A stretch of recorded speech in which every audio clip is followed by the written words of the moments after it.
What's up, everyone? Welcome back to Better Biomed, folks. Today is a day of change. I've got an absolute mess. The wind up going to the Amy Exchange and the amount of projects I've been handling has just been insane. So we're going to reorganize, we're going to invest, we're going to put some things where they probably belong proper, and we're going to change around this shop. Let's see. This is the last time it's going to look like this. Next, we're going to bring in some tool storage solutions and get rid of a whole bunch of stuff, and stay tuned. Let's see how this goes. All right, guys, it has been an exhausting couple days later, and I've got the studio all set up. My shop is what I think set up kind of proper. Let's go ahead and I'll give you guys a really brief shop tour. Mind you, I'm still working on this. My gosh, it's been work in progress, and I still got some more stuff. I got like a whole bunch of stuff I got rid of. Donated a bunch of medical equipment and stuff, and let's go ahead and take a look and see what we got going on. All right, so over here I've got my 3D printing bench, and it's all set up. I got my vacuum chamber next to it, and I've got various stuff stored underneath it. And over here I've got my CNC router, and you know, none of that stuff has changed. That's all the same. I did plumb a couple extra things in and whatnot, but you know, it is what it is.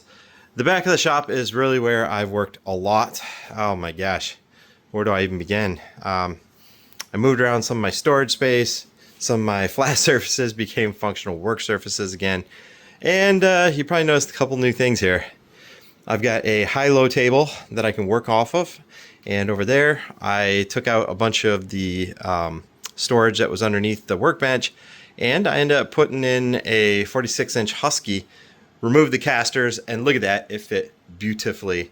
It's fantastic. That right there single-handedly gave me a lot more possibilities and made this a much more professional environment. So now I have full access to my Milwaukee cart, and this guy here is if I have a major project, I can just back it out, load it up in the back of my Jeep, and I am gone. But over here, this is my electronics bench, and I have organized it accordingly. So now I have a functional space for a lot of the tools I use most often, and you know, it goes down from there.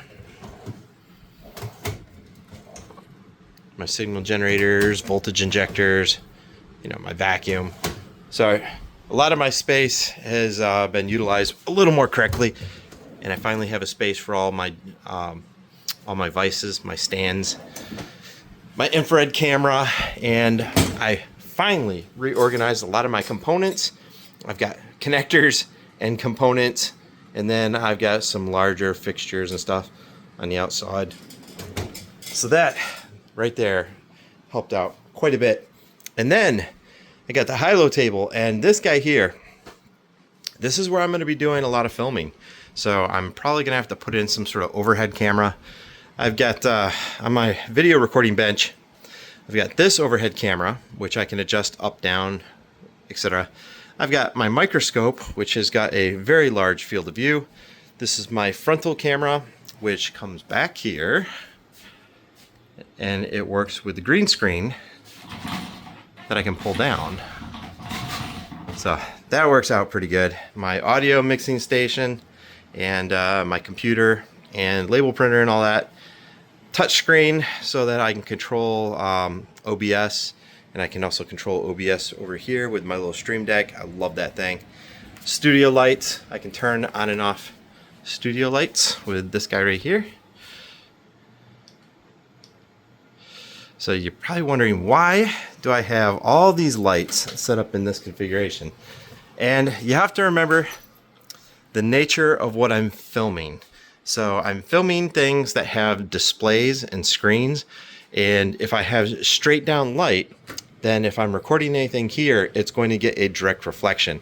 Versus if I have light coming off to the sides, notice I don't really have shadows, which is really good for filming. That's one of the reasons I have the cameras or the lights set off at angles. And then I've got that panel right there in the middle, and that guy is to illuminate the green screen. See, the most contrast that I can have between what I'm wearing and the green screen will equal a very sharp and crisp image, and that's going to be phenomenal. So my studio lights, That's not necessarily anything new. I've been using them for a while. These overhead lights are fantastic if I'm working on stuff. Guys, as I'm getting older, the more light the better. And then I've got my key light right here. And the little key light is for my face, so I don't have any shadows on my face.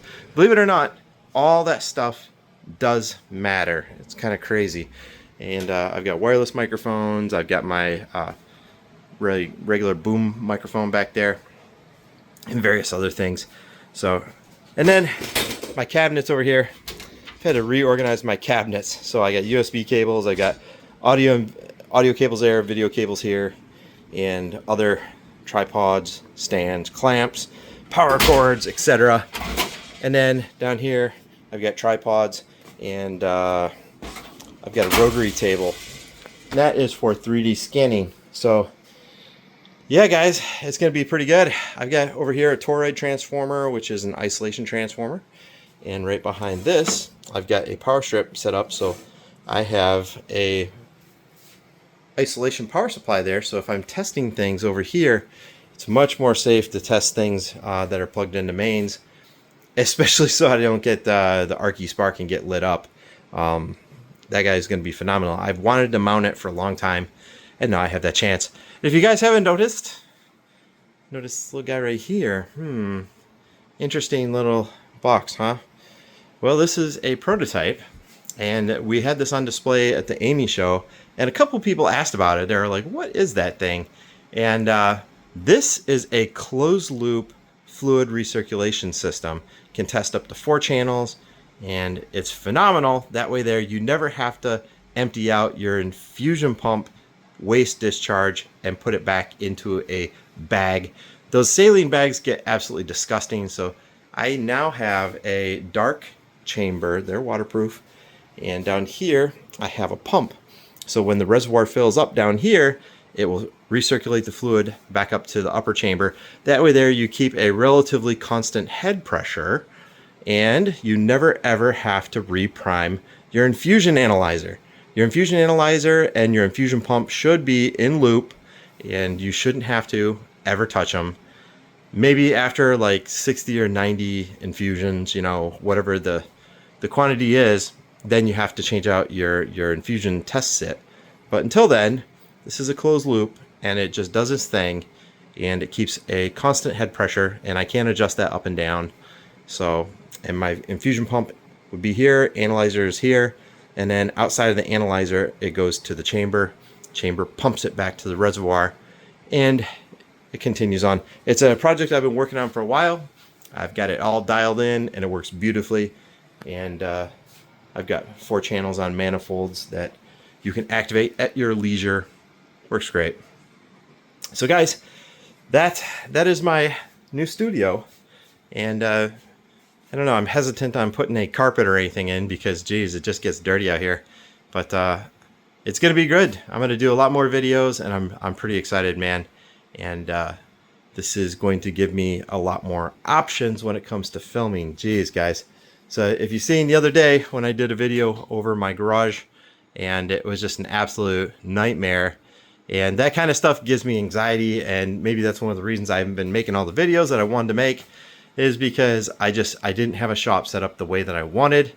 And to do that, I invested a few more $100 into this project.